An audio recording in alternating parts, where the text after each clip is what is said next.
the one whose names is on the register, like in the time of Ezra, coming out to do what? To rebuild Jerusalem. To rebuild the temple and to rebuild Jerusalem. You see? A restoration at the end of the age. Because before they went on in Babylon, they had the temple. They had Jerusalem before they went on. It's the same thing. Before the church went on in Babylon there, they had the early church, they had Jerusalem. They went to Jerusalem and spiritual Jerusalem. The early church there, the book of Acts, the epistles them and stuff. And then now, when they went on to Babylon now, you find Jerusalem was burned with fire. The temple was destroyed. And they was just looking back to what they had before. That was happening unto the ages. I was looking back to what I had before, but they never could have come into it until the last days. They could have never come into it until the 70 years run out. Because the 70 years had to run out from Israel in captivity. And when the 70 years run out, God now had to provide a way now for them to come out of the system, come out of Babylon. You see? And of the church coming out of Babylon, come out of the system. And if you notice, there was checking by genealogy. Whose name is on the register. That was the books was open. And many people who claiming to be Israelites were not Israelites. Or maybe claiming to be from the tribe of Judah. Well, from the tribe of Judah. You see? Because the book was open. You see? By register, by genealogy, it was coming out. To do what? To bring a restoration. To build back the same temple in the same location, in the same place that was there 70 years before, in the same land.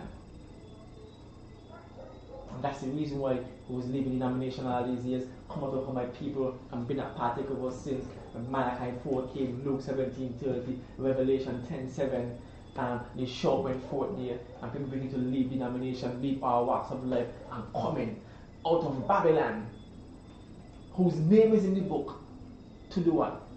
To rebuild. To rebuild what? A church, just exactly like how it was in the beginning. And right inside there, you find Nehemiah, who had the zeal, who had the desire to see Jerusalem built. I mean, that was happening unto the years. You see? Exactly what happened unto the years. Ezra and Nehemiah. Those two books. Exactly what happened unto the years. And then now, you come into an Esther. Because now after now you have a Nehemiah. After you have now an Ezra and a Nehemiah. The coming out and the rebuilding of Jerusalem and the temple. Then now you have a marriage union to take place between now the bride and the bridegroom. After that, between the bride and the bridegroom. And this brings now Esther into view. You see? So when you look at it now, you can see now that people was living in denominations since back in the prophet time. You see? And then now a temple was being built, a body was being formed all these years. You see? A bride, a chosen bride.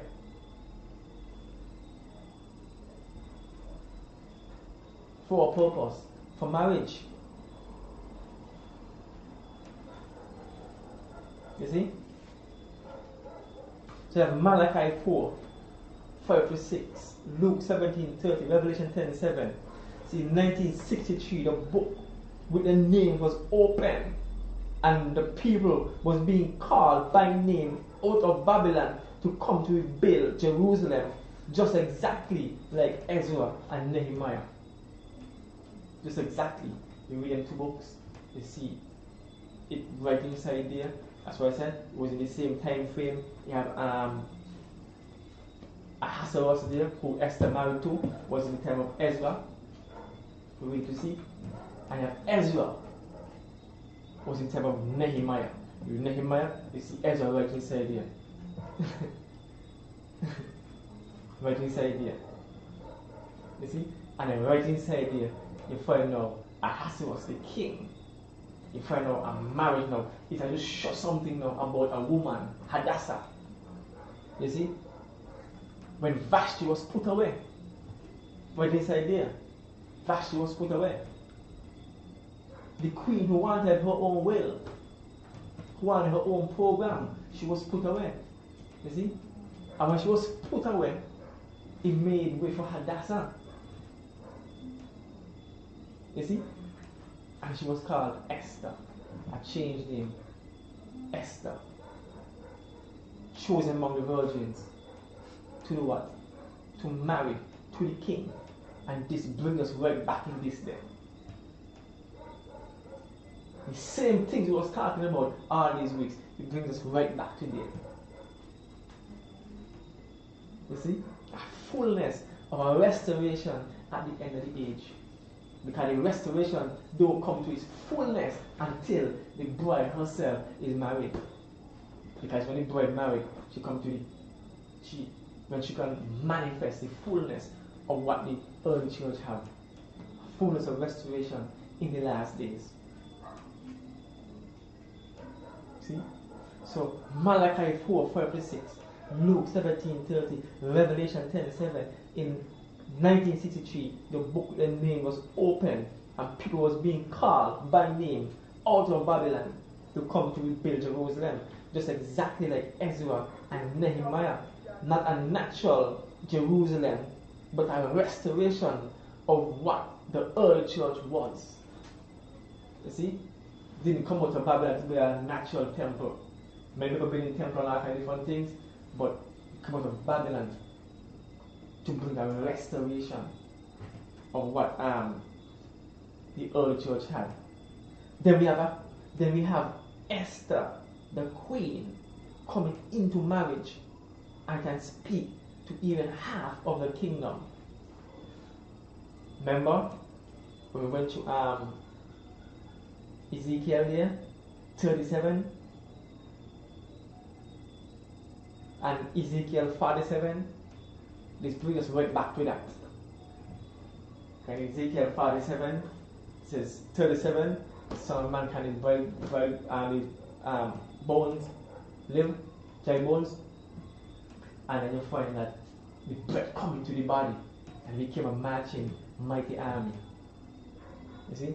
And you find there in Ezekiel 47, you find there that waters to swimming. The same thing.